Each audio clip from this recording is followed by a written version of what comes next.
ওঠা হয় না, শুয়ে আছে, এটা দাদাগিরিতে কোশ্চেন করেছিল পাহাড়টা দেখিয়ে, এটা এটা কি হতো? আমরা বলে নাই পাইছি দিতাম না।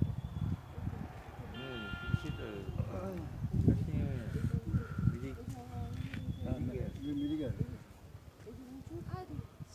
গানঘাটে নদী আছে, নদীর পাশেই কমলা বাগান।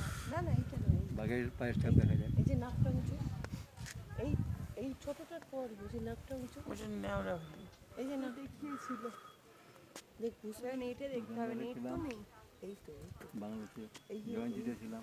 এই বরফটার ঠিক পরে জয়ন্তীর জায়গাটা ভালো। একটু ছোট বরফটা হলো, বরফটা জয়ন্তী রাতের বেলা ওই যে নদীর আপনি নাকটা ঠিক হলো, এদিকে তারপরে মধ্যে এইটা তো এইটা এই যে ভুটান বর্ডার যেটা চ্যাংমারি, একটু নিচু যেখানটা চ্যাংমারি ওই জায়গাটা সুন্দর। ওইটা মুখ না, ডুয়ার্সে তো জিজ্ঞেস করে ভালো দেখা যায়। বলেছিল, চ্যাংমারি জায়গাটা খারাপ।